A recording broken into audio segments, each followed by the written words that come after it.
Hey there, Rick Sage, recording at the Rimrock Studios in Bishop, California. Welcome to Season 2 of the Outdoor Biz podcast, where I speak with retailers, brand managers, athletes, executives, and others in the outdoor biz and share their stories, tips, advice, productivity tricks, and ideas you can use to take your career or business to the next level. Today's podcast is brought to you by Audible. I've used Audible for many years now. I'm on the road a lot, and Audible allows me to enjoy the great books I discover or are recommended by friends. Get a free audiobook download and 30-day free trial at www.audibletrial.com/theoutdoorbizpodcast. There are over 180,000 titles to choose from for your iPhone, Android, Kindle, or MP3 player. Start your 30-day free trial with Audible today. It was great to catch up with my good bud Bill Dawson today on the show. Bill has made a great career for himself in both the outdoor and fly fishing spaces. He tells us about his work with REI getting their adventure travel program off the ground, his transition into fly fishing with Sage, and how he parlayed his entrepreneurial spirit into a successful repping business on the East Coast. And we share a few tales of shenanigans along the way. Enjoy. Bill Dawson, welcome to the show. Thanks, Rick, and congratulations on over 100 podcasts. I listened to your number 100 to get a little background on you as well. Good. Well, you have a lot of dirt on me. I hope you're not planning on to share anything sketchy. Oh, no, not at all. I'm afraid there's too much that could come back the other direction. That's right. Yeah, you and I are a lot like Tim, who did episode 100 for me. We have a lot of background together in the fishing biz and plenty of stories, a lot of excitement that happened with alcohol involved. So, but lots of fun.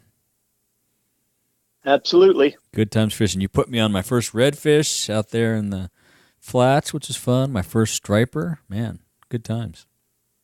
Yeah, striper on the Susquehanna Flats. That's right. And redfish, we were on redfish. Where was that? That was down with Raz, down in South Carolina, wasn't it? Yeah, that was the Umpqua sales meeting out of his house. That's right. Yeah.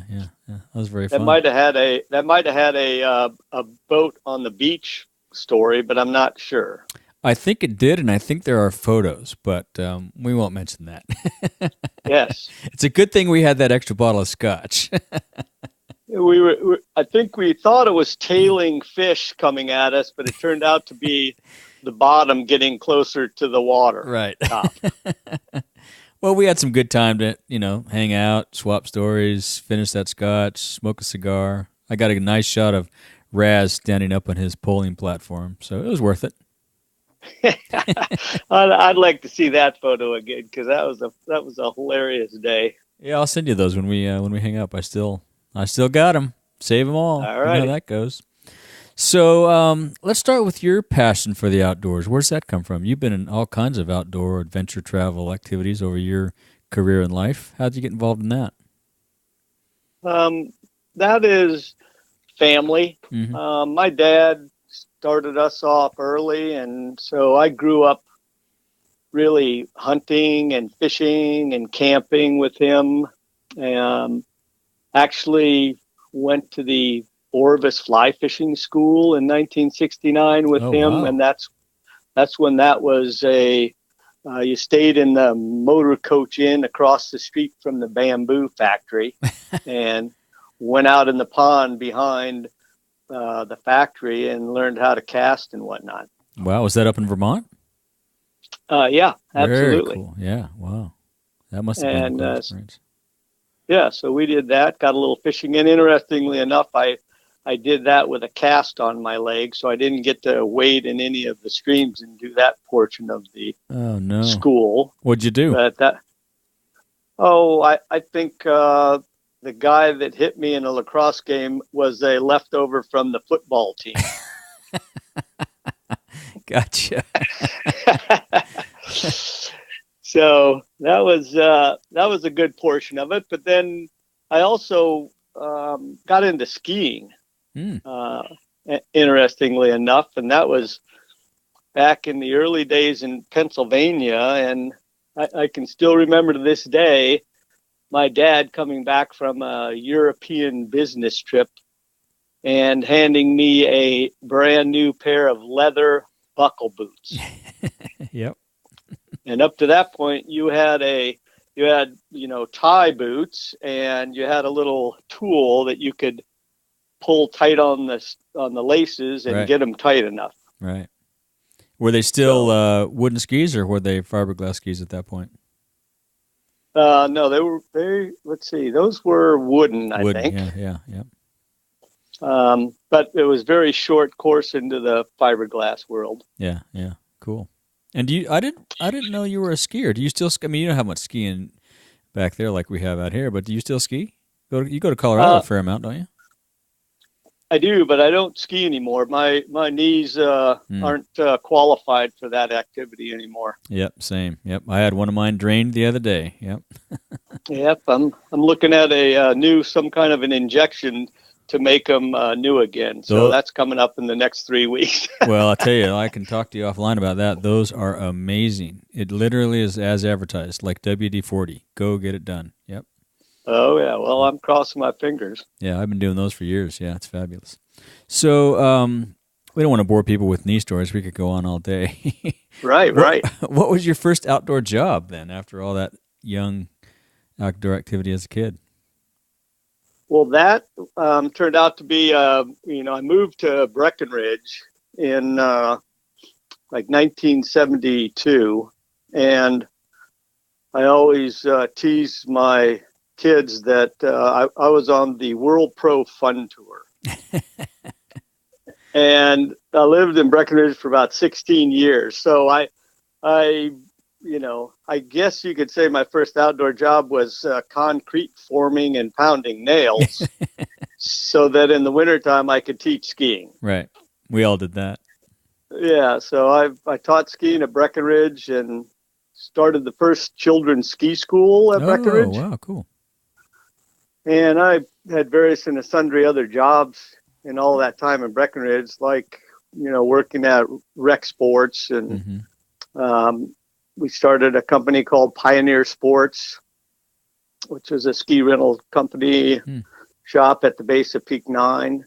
And eventually had a store of my own called Blue River Dredge Company, or Outdoor Specialist, and that was hunting and fishing and guide and outfitting business. So that's really where I got probably firmly planted in the outdoor business. And the ski shop days started me at SIA shows in Las Vegas and things like that. Yeah. And how'd you migrate up to REI? You were the adventure travel manager at REI. That was after all the Breckenridge time? You somehow migrated to Seattle. Yeah, that was after I wore out my welcome in Breckenridge after all those years. Too much fun. Too much fun. And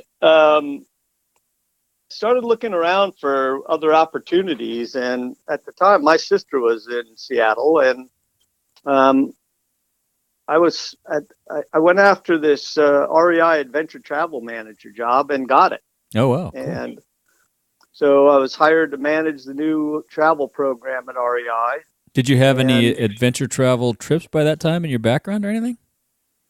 I did. It was on the hunting side, and I actually had worked with my father in his business, and that was developing African hunting safaris. Okay. So I went over there and did a bow hunting safari in South Africa, and we ended up turning that into a trip offered through Dunn's Hunter Services. Mm-hmm.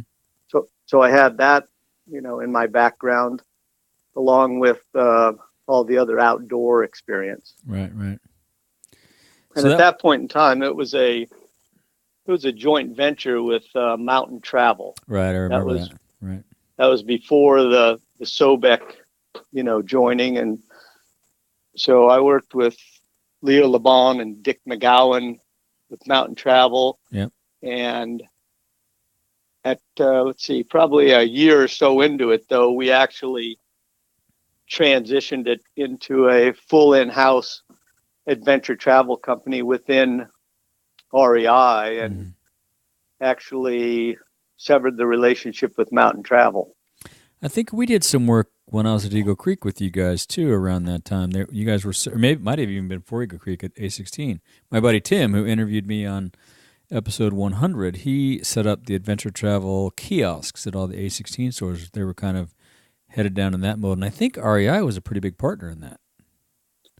I think that might have been after my time. Okay. But I certainly remember some of that, and some of the folks that you've had on the show or talked about on the show back in the startup days of, adventure travel. Right. So you guys actually ran trips. Did you get to go, fam those trips and make sure they were all copacetic for REI, or what was the program like?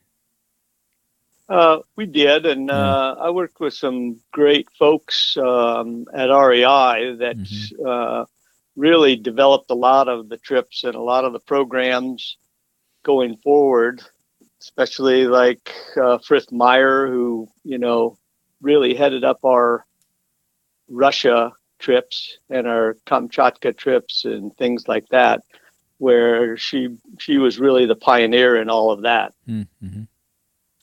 And Rusty Brennan, who headed up the Nepal travel end of things. They were some key ingredients to making that successful early on. Right. And did you go to Sage after you left Adventure Travel? You were already up there in Seattle? Yeah, I did. And actually, it was some of those trips to the Kamchatka Peninsula that kind of led into the Sage thing. And because that Kamchatka Peninsula program, really, I pioneered the fishing aspect of that way back in the beginning. Oh, cool. And we also, towards the end of it, had a lot of domestic programs. And one of those was a fly fishing school that I worked with some folks at Sage, and that's where my introduction to Sage came. And then I ended up getting hired on at Sage as a customer service manager that turned into customer service and warehouse, and shortly thereafter marketing and merchandising manager, where I did a lot of product that wasn't a fly rod or a fly reel. So those early days in Kamchatka must have been wild. That is truly an unbelievable place. And at that point in time, the first trip we went over there, it certainly wasn't a fishing trip. It was designed as adventure travel, obviously, for REI.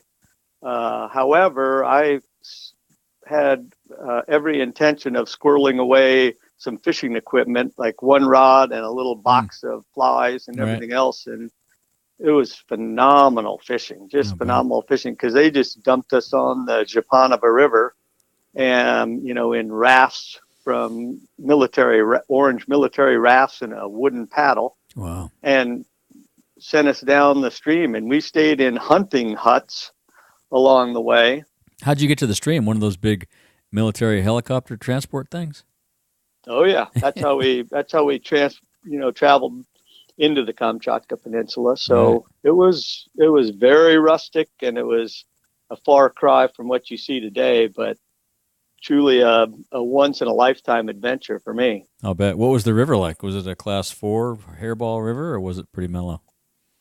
No, it was pretty mellow. I suspect it could have been worse during a runoff time, but it was pretty mellow, and they weren't really putting us in harm's way, with the exception being, the brown bears that could be at any turn. Yeah, and you're the middle of nowhere. Exactly. And literally the middle of nowhere. Nowhere, and nobody's coming to get you. That's right. True wilderness, the way wilderness should be in my mind. But yeah, exactly. Yeah, huh? And was it a week-long trip, or how many days? Yeah, that was about a week long. I think we did, and it was when you fly into Petropavlovsk and then you transfer out from there, and we were truly some of, if not the first American citizens out there. The story I always tell is we're at the camp at the Valley of Geysers, and one of the Russian helicopters comes pulling in to pick us up and drop other people off. And the people that got off the helicopter were from Nassau or something like that. and they looked at us and said, "How did you get in here? We have been trying to get in here for decades." Wow. And they were like, unbelievable. They were totally miffed because here was myself they weren't first. And Frith. Yeah, oh yeah, they thought they were. But here's a couple adventure travelers from REI jumping on the helicopter to leave. And they were just flabbergasted. Yeah. For sure. And that was Frith's doing. Frith was so good at it. In those days she could travel in the USSR with rubles. Wow. And that's how good she was with, her Russian and everything else. She literally could do that, and obviously they wouldn't let a foreigner do that. They wanted US dollars. Right. So she could do all the under table backdoor stuff and get you in places. Yeah. Was the group mostly REI people, or were it actually paying customers? Oh no, that first trip was just Frith and myself. Okay, got you. Yeah, got you. That was truly a pioneering, and that was to set up or to negotiate and set up what would become the adventure travel trips to the Kamchatka Peninsula. Gotcha. Right. And what other trips did you guys set up at the time? Were you obviously traveling? You mentioned Nepal. That was an interesting place back then as well. Yeah, we had a lot of climbing trips. We had Mount Rainier, and we had trips all over Nepal, and we did Aconcagua and things like that. Some of which were, still a connection with mountain travel, and then some of our own that we designed and developed. Yeah, so, good stuff. And fun days. Yeah, no kidding. And you had some fun times at Sage too. You guys got to fish all over the place. I know that. Yeah, absolutely. That was a great time, and while fishing is certainly some of it, it was a unique time in the company's development and the company stages. That was before, Reddington was purchased or Rio was purchased and that kind of thing. It was Sage, it's by itself. But yeah, I did a trip to the Dean River, for Steelhead, and to Christmas Island, and nice.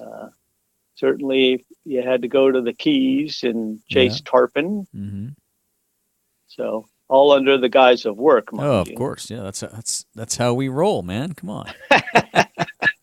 Absolutely. That's why we're doing this stuff. Let's be straight up about it. So you've always been an entrepreneurial guy because you had your stores and your various businesses in Breckenridge. After Sage, you started. Make sure I have this timing right. Is that when you started your own rep agency? Yeah, and actually, what really took place there is I've been working at Sage for 5 years, and they were looking for a new rep in the Mid-Atlantic territory. And at that point in time, I just kind of looked at it and had limited upward mobility at Sage. My son Will was off to college, and they were not finding somebody. And I'd lived out east growing up for a period of time. So I just finally raised my hand and said, you know what? I'll go. Oh, cool. New adventure, and packed everything up. Will and I drove out to Maryland with a U-Haul truck and a boat in tow. Wow. And, actually it was a U-Haul truck and a trailer and a car and a boat in tow. Wow.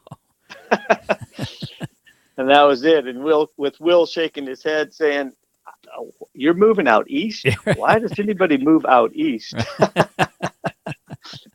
Yeah. How did you pick Maryland? It was more or less kind of the center of the wheel if you look at the territory, and it just kind of made sense. And I just couldn't see myself saying I lived in New Jersey, so I just ended up in Maryland, and I was actually in Havre de Grace, and that was on the water, and so that's a great place. I love that little town. Yeah, all kinds of things kind of fell into place that way, and that's where I ended up starting off W. Dawson's Inc. rep agency. And over the years, you've had a lot of obviously key fishing brands, and then you also broke into the outdoor space a bit. Yeah, that was an adventure you almost took up with me at one point in time. Yep, gave it a short-term college try, I guess you could call it. We had great aspirations, though, to take over Mid-Atlantic and New England in some way, shape, or form. Right, yeah, the plans look good on paper. Yeah. But it is, I've been in and out of the outside or the OR side of things along with the fly fishing industry. So at one point in time, I did Patagonia and then Cloudvale. We had a broader offering with Reddington at one point in time. So I still am a member of EORA, which is now transformed into a combined rep agencies, combined rep groups. I saw that. Yeah, I saw something about that the other day. Yeah. There's a new arm of New England for EORA or something, new shows or something. I haven't read it yet, but yeah. And so how has that business, the repping side of the world, changed? I mean, you've been doing that for a long time now. What are your thoughts on how it's changed over the years? Gotten easier, gotten harder? Well, the ending part of that question is that it has gotten harder, and that's because there isn't a retailer out there that won't tell you it's gotten harder for them. So the trickle down effect takes place, and you work harder for less dollars, it seems like. And so I was fortunate enough to carry through part of the river runs through it years, we'll call it. And and we used to kid that really is all the retailer had to figure out was what time to open the door and turn the lights on. And that just there was a constant flow of traffic, and I think it was a lifestyle everybody wanted to be a part of. Yeah. Well, the movie did help that. It did, yeah. They wanted that experience, right? They wanted to be out there in the middle of nowhere, catching huge fish, and going through a little bit of excitement. But what they didn't realize was there's a lot of things that went on before he got there. Yeah. So at that point in time, you worked a lot with the retailers and the employees on technical support. So we didn't certainly have the internet supporting all of that and educating folks is at a level like they are today. Right. So tech support was a big part of it, and sales training and things of that sort. And how many have you lost a fair amount of fly shops over the last? I guess this whole omni-channel Amazon thing has blown up in the last 5 years. Have you seen that decline in retail stores in your area as well? I would assume. Absolutely, and there's but some of that was some needed attrition. Right.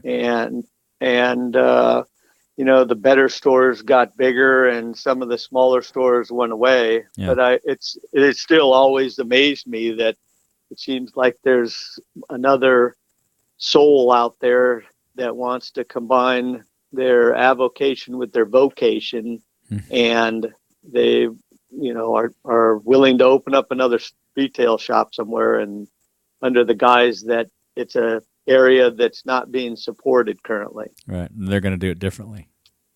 Yeah. And so the first thing I ask them is, are you going to have a casting pond on the roof of your building? Right. Or somewhere anyway. A roof would be handy, exactly. But anywhere. I want to see how serious they are. That's right. I love it. Yeah, I think that attrition comment is very accurate. I think I talk to a lot of people where, these retailers are going out of business. And it's people that are typically out of the industry. But, when you really press them where and when they shop, you say, look, some of these places that you shop in, you got to look around. The place was going out of business before Amazon ever showed up. So it's not all due to Amazon. There are some things that the retailers could and should and these days must do to stay alive. Yeah, they like you mentioned, they certainly have to put their arms around the omni-channel approach and make sure they're covering every one of those and covering them well. Right. And that's those shops are certainly doing the best. Mm-hmm. Mm-hmm. And those shops too, I think, are really embracing the consumer, though, when they walk in the door. I mean, they're just loving them to death. If you're not loving the guy to death when he walks in the door, he's not going to come back. Yeah, exactly. And I think maybe just as importantly is that you need to have the inventory there. They need to be able to hold it and look at it. And I know it's a very difficult mix and a difficult commitment to dollars, but at the end of the day, that's what they're in the store for, is to touch it. They can go online and look at it all they want, but they got to come in and touch it. And will they all buy from you? Maybe, probably not, but at least you can initiate that relationship. Yeah, and hopefully bring them back. Yeah. And I think it is a big commitment to dollars, but if you have an opinion, you have some choices, and you tightly curate your assortment, and when the guy walks in, you tell him why you have those choices, he's likely to come back. If you're just trying to carry everything from everybody, he can get that online. Doesn't need to come back. Yep. Yeah, it's tough. It's not easy, that's for sure.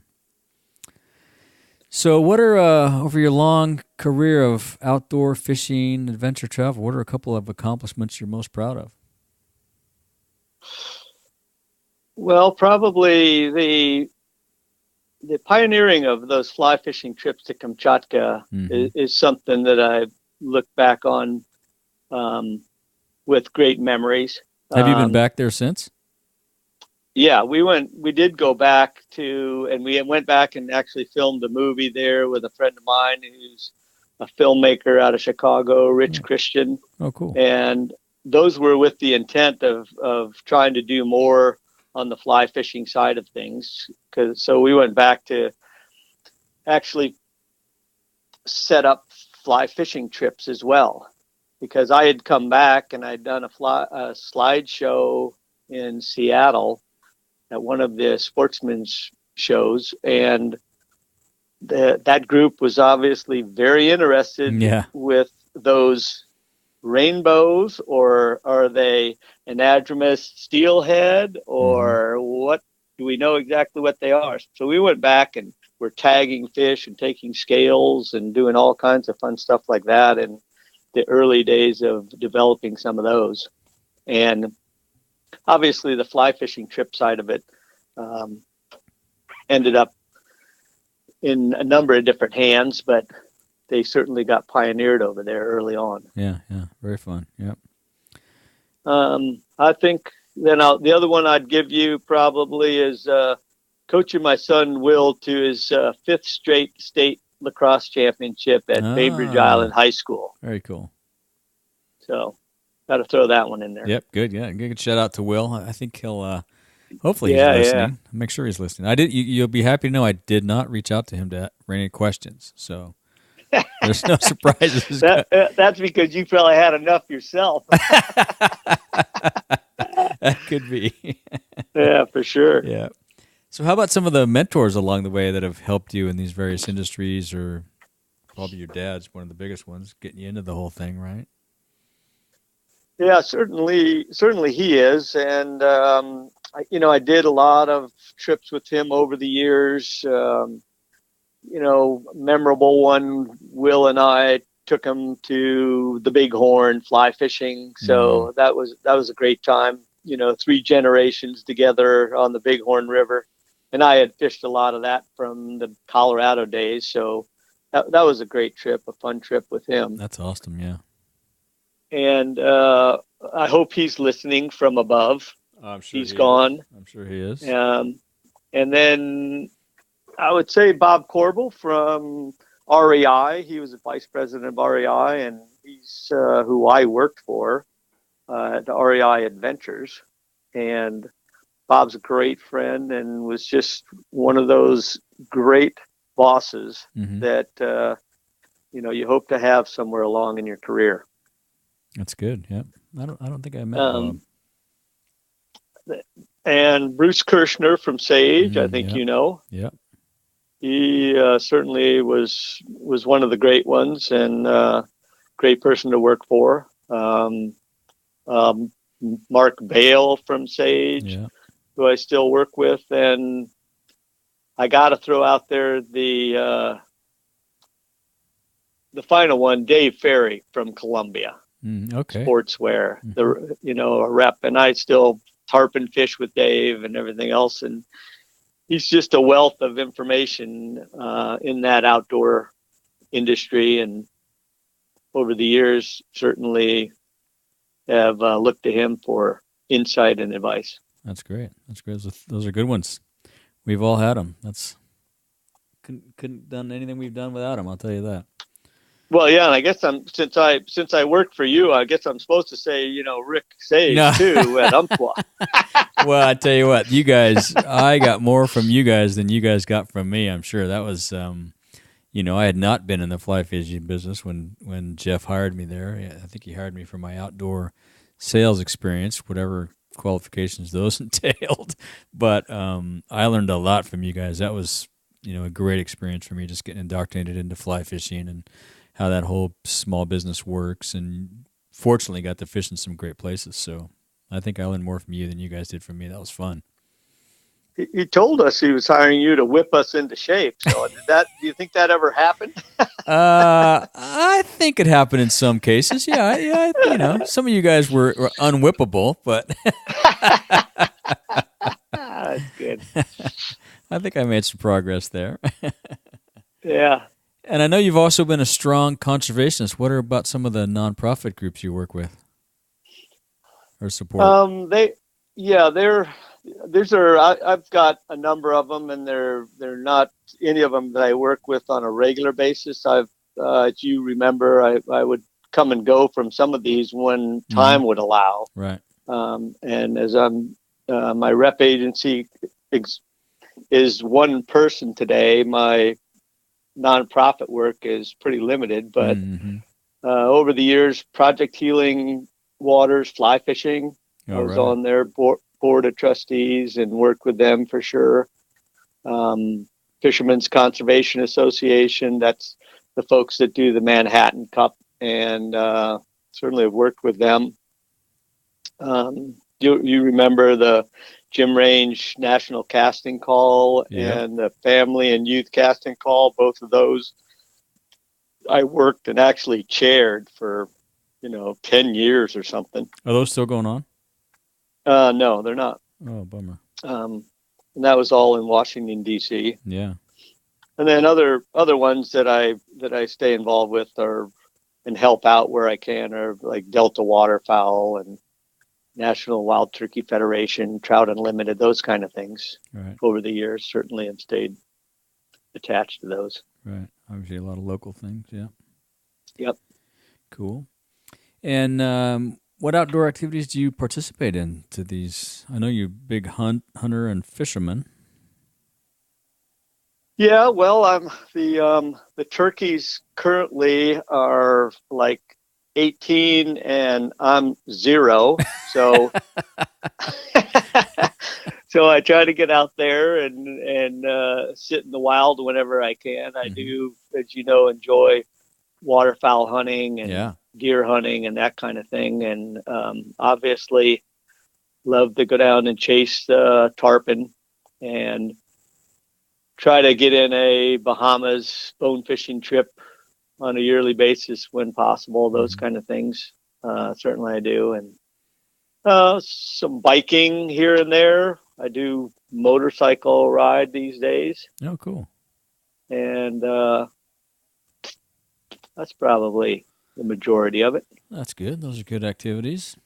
And do you have any advice or suggestions for folks wanting to get in the biz, or maybe if they're already in the biz, how do they grow their career? Well, I've certainly heard it on your podcast numerous times, and I'm a product of that. But you're, following that passion, and that is, like I mentioned, trying to join your avocation with your vocation. But I do believe that, and it certainly came to fruition with me, and I've heard it from many others on your podcast. So it is something to make sure and tuck in your pocket and understand that over the long haul, if you have a passion for it, you're probably going to be successful at it in some way, shape, or form. Yeah, that's always good advice. Yeah. And that's how you and I got here, right? We were both passionate about the outdoors and sports or whatever, and our families got us into it, and we connected with it and figured out, okay, this is too much fun. How can I make a living at this? And here we are 20, 30 years later, hanging in 30 there. Years later. Yeah. And like I've also heard, a student of many trades, master of none. Right. And so, and the key word being student of many trades. Right. Some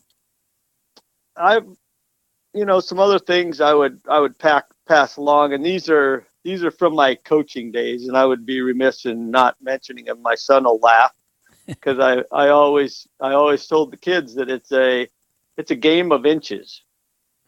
Every little inch counts. You miss a goal by an inch, you miss the ground ball by an inch. So it truly is a game of inches. I think that plays into the game of life and the game of career as well. Love that. Yeah. You really do have to pay attention to the details there and make sure that you're not missing any of those inches along the way. Yeah. And finally, I always told them that we're not going to use the phrase practice makes perfect, because I have no aspirations of being perfect, but practice does make permanent. Practice. That's awesome. That's what I'm still doing with my casting to make sure someday it becomes permanent. You and me both, let me tell you. I have a long way to go, and I have yet to learn the double haul, believe it or not. But oh no, we have to get you on a Bahamas trip, Rich. I've been to the Bahamas once and didn't have it with me. So yeah, Jeff and I took the Cabela's buyers down there, and I managed to land bonefish without a double haul. So, but I'll be happy to go back and try it again.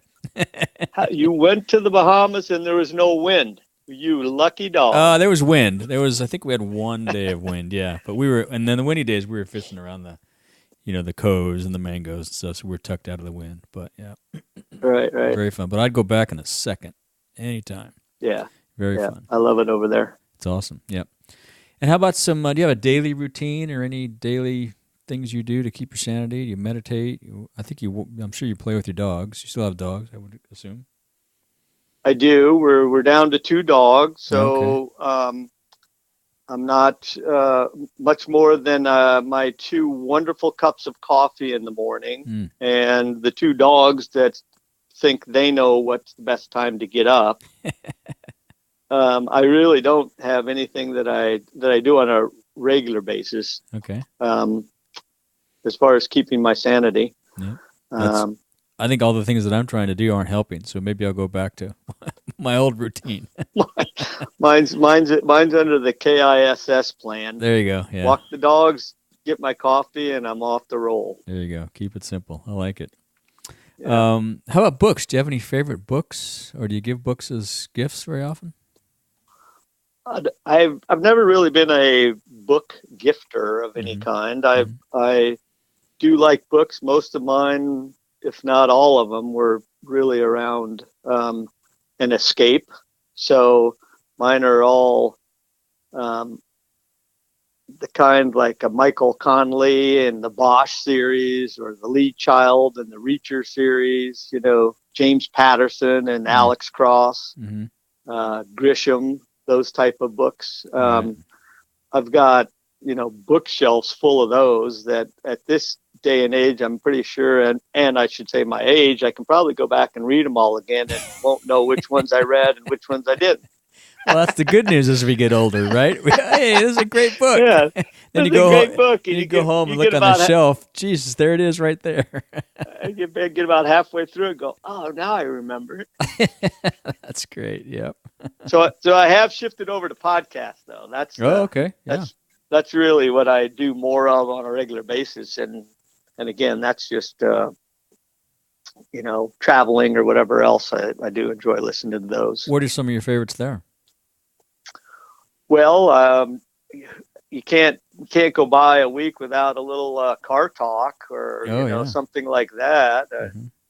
And I do the news ones and some fly fishing ones as well that are pretty simple. But are they fly fishing business or fly fishing stories, adventures?